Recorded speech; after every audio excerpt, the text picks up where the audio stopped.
Assalamualaikum warahmatullahi wabarakatuh.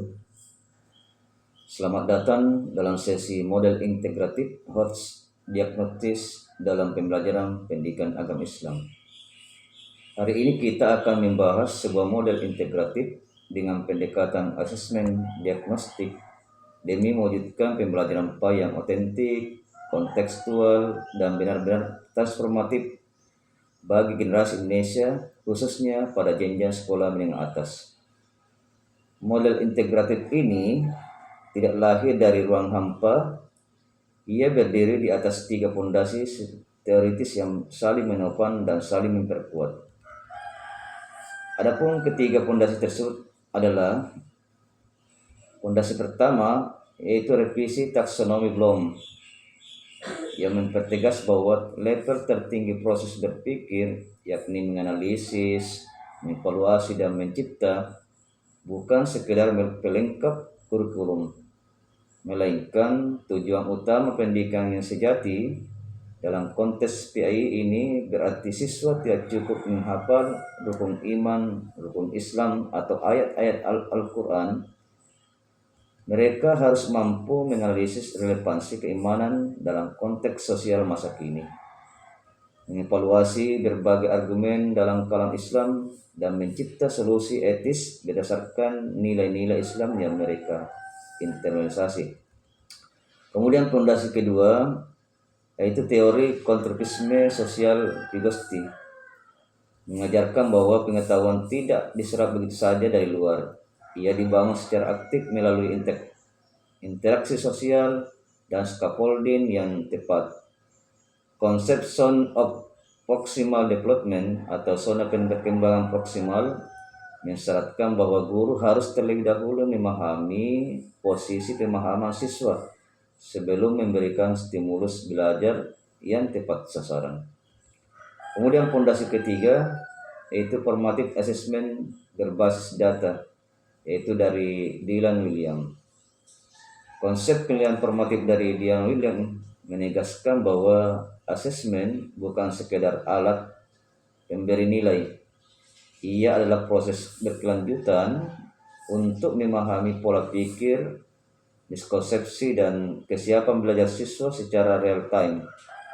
Ketika data diagnosis ini dikombinasikan dengan desain pembelajaran HOTS, maka lahirlah siklus belajar yang responsif, adaptif, dan bermakna, jauh melampaui model pengajaran konvensional yang satu arah. Kemudian model yang saya namakan model HOTS-D adalah merupakan singkatan dari HOTS diagnosis yang tersusun atas 4 pilar yang bekerja secara siklus dan saling memperkuat satu sama lain. Adapun pilar yang pertama yaitu pemetaan kognitif awal. Sebelum memulai pembelajaran, guru melakukan diagnosis singkat, bukan hanya tes formal yang memakan waktu, melainkan teknik-teknik ringan seperti apa yang sudah diketahui, ingin diketahui, dan sudah dipelajari, atau pertanyaan terbuka pendek. Dari sini, guru mendapatkan gambaran nyata mana siswa yang masih di level hafalan faktual, mana yang sudah mampu menghubungkan konsep, dan mana yang berpotensi melakukan berpikir kritis lebih jauh. Kemudian pilar kedua, scaffolding berjenjang. Pertanyaan dan aktivitas pembelajaran dirancang dalam spektrum kognitif yang jelas, dimulai dari pertanyaan faktual, siapa, apa, dan kapan. Kemudian naik ke pertanyaan konseptual, mengapa dan bagaimana. Lalu ke pertanyaan evaluatif dan sintetis yang menuntut HOTS, yaitu apa yang akan kamu putuskan jika, atau bagaimana argumen ini bertahan jika dihadapkan dengan. Inilah yang inti dari integrasi HOTS dalam PAI yang sesungguhnya. Kemudian pilar yang ketiga, asesmen formatif reflektif, di mana guru tidak hanya bertanya apakah siswa paham, ia juga sistematis meminta siswa merefleksikan proses berpikir mereka sendiri. Teknik seperti exit ticket berbasis analisis, jurnal belajar harian atau diskusi Socrates memberikan data real time tentang kualitas penilaian siswa yang jauh lebih kaya daripada nilai angka semata. Kemudian pilar yang keempat yaitu tindak lanjut adaptif. Data dari 3 pilar sebelumnya menjadi dasar bagi respons pedagogis yang tepat sasaran. Kelompok remedial mendapat scaffolding lanjutan dengan pertanyaan lebih terpandu. Sementara kelompok yang sudah siap diberi tantangan HOTS yang lebih kompleks diferensiasi berbasis bukti. Inilah yang membedakan model HOTS D dari sekadar menambahkan soal HOTS ke akhir ulangan. Salah satu kekuatan model HOTS D ini adalah kemampuannya mendeteksi dan mengatasi miskonsepsi secara sistematis dan dini. Tidak harus menunggu ulangan akhir semester untuk menemukan bahwa pemahaman siswa telah keliru selama berbulan-bulan lamanya. Kemudian ada 4 miskonsepsi kritis dalam PI Indonesia. Yang pertama adalah miskonsepsi tekstualistik rigid, di mana keyakinan bahwa setiap ayat dan hadis harus diterapkan secara literal harfiah tanpa mempertimbangkan konteks historis, sosial, dan tujuan hukum. Diagnostis HOTS mendeteksinya melalui respons siswa terhadap kasus-kasus kontemporer yang tidak memiliki jawaban eksplisit dalam teks klasik. Kemudian miskonsepsi dikotomi Islam vs Sains, di mana anggapan bahwa ilmu agama dan ilmu pengetahuan umum adalah dua entitas yang saling bertentangan dan tidak bisa dipertemukan. Diagnostis mendeteksinya ketika siswa tidak mampu menghubungkan prinsip-prinsip Islam dengan pengetahuan saintifik modern.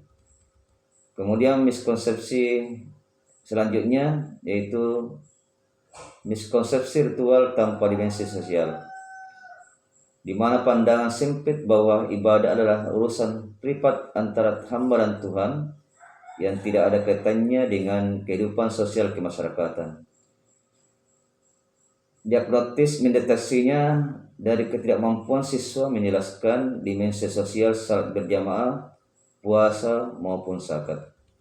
Kemudian dimensi miskonsepsi tentang jihad dan kekerasan, di mana miskonsepsi saat paling berbahaya di era digital, di mana siswa rentan terpapar narasi radikal di media sosial yang menyempitkan makna jihad menjadi justifikasi kekerasan. Diagnostis menemukan siswa yang sudah mulai mengadopsi framing ekstremis sebelum ia mengakar lebih dalam, sementara HOTS memberikan ruang aman untuk menganalisis berbagai tafsir jihad secara kritis dan berakar pada tradisi keilmuan Islam yang otentik dan moderat. Sebagai penutup, model HOTS D bukan sebuah teori yang hanya hidup di rak jurnal akademik. Ia adalah kerangka kerja yang bisa mulai diterapkan besok pagi di kelas saudara. Dengan perubahan sekecil mengganti satu pertanyaan hafalan,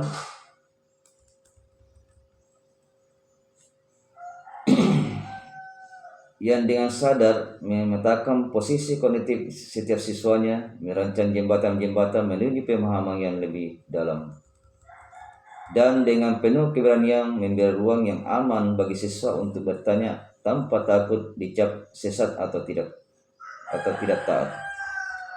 Oleh karena itu, pada akhirnya pendidikan agama yang sejati bukan hanya menghasilkan siswa yang hafal 1000 ayat tanpa jiwa, namun pendidikan agama yang sejati adalah menghasilkan manusia-manusia yang mampu hidup dengan penuh makna, adil dan dalam setiap perlakuannya, dan bijaksana dalam menghadapi seluruh kompleksitas kehidupan.